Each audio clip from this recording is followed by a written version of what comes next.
Hello, and thank you for joining me on A Psychologist Looks at Scripture. I'm Peter Doherty, a Catholic priest and a psychologist, and I'm pleased that you can join me today. In this podcast, I draw from my background in psychology and scripture studies to provide fresh insights into the Gospels. The human sciences and spirituality are more connected than people realize. Healthy spirituality has its roots in healthy psychological functioning. On the other hand, spirituality enriches our psychological functioning. The Gospels were written over 2,000 years ago, but the core teachings remain appropriate today. We are consistently invited to deepen our faith, find new wisdom, and grow spiritually when we reflect on the Gospels. There's always something more to discover. I know you're busy, so I keep my podcast short and to the point. If you have time and are interested, please check out the earlier episodes listed on the podcast website and on YouTube itself. Today's podcast focuses on the Gospel of Matthew, chapter 4, verse 12 to 23. This Gospel will be announced in churches on January the 25th, 2026. There's a lot going on in this Gospel, and I'll try to address all the different points. This Gospel describes the early beginnings of Jesus' ministry. The death of John the Baptist seems to be the trigger for Jesus, and he begins by inviting people to join him in his mission. There are 2 points I want to draw your attention to. In most cases, one would expect the disciples to ask this of Jesus, but we have it the other way around. Jesus is asking them to join him. It's noteworthy that Jesus is asking them so early in his ministry. This leaves me with questions. Did Jesus see some quality in them that he recognized as good? Although I'm reminded of the call of Peter, who, after witnessing a miracle, tells the Lord to leave him because he was a sinful man. Jesus does not seem to be concerned about a person's past, but rather reflected on the present moment and future possibilities. Most of the disciples, as far as we can tell, were invited by Jesus for particular reasons that we cannot be sure of. We do know that it's not because they were particularly good or they had achieved any special accomplishment. It's noteworthy to mention that we don't have any record of Jesus inviting any of the Pharisees. Maybe he did, but we don't have any record of such interactions.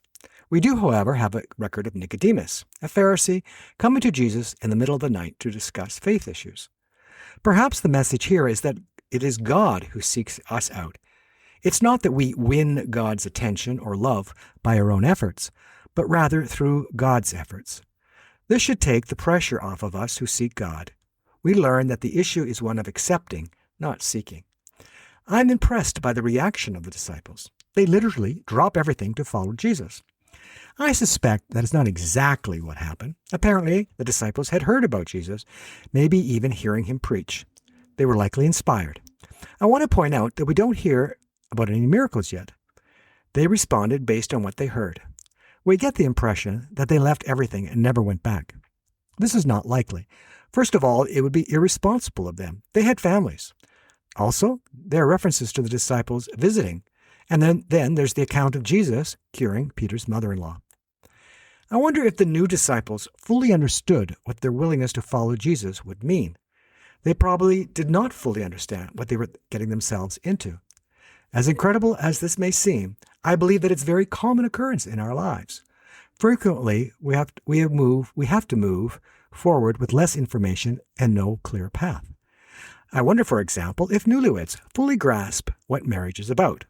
I can see some of my listeners who've been married for many years shaking their heads and nodding in agreement. Actually, though, I can say this is the same about ordination. I remember the ordaining bishop commenting in his homily that I had lots to learn.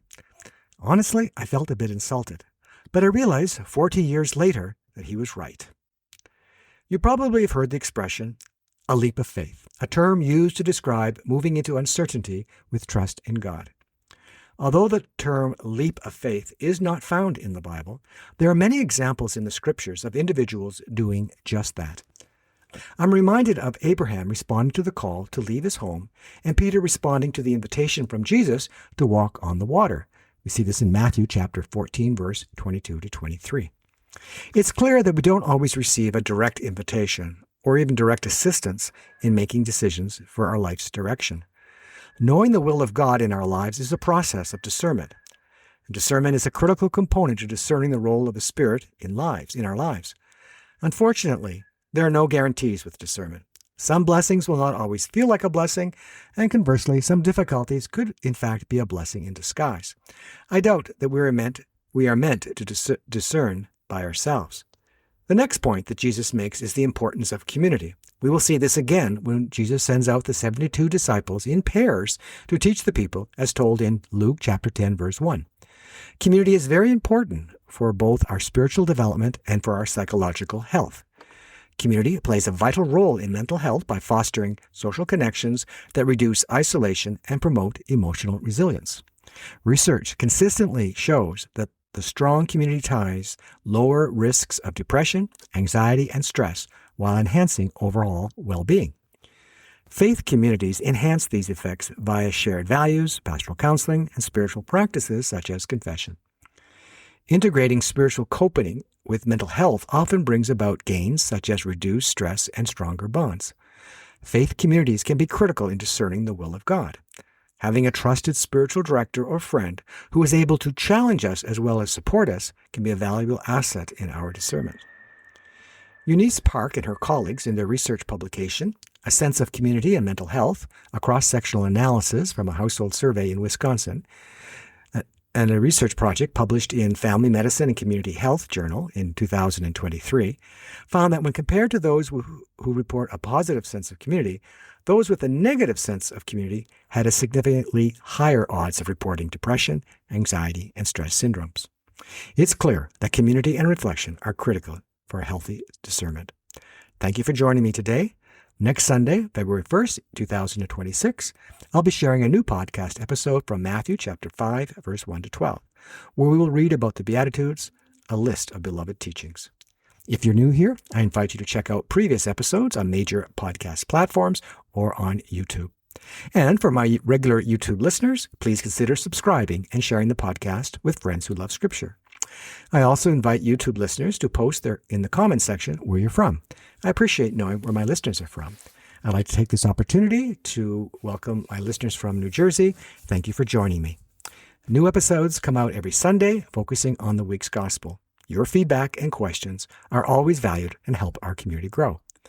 A big thank you to Heather Patel Doherty and Richard Coulombe for their wonderful help in preparing each episode. If you have any questions or comments, feel free to email me at peter.doherty, that's DOHERTYOMI, @gmail.com. May God richly bless you.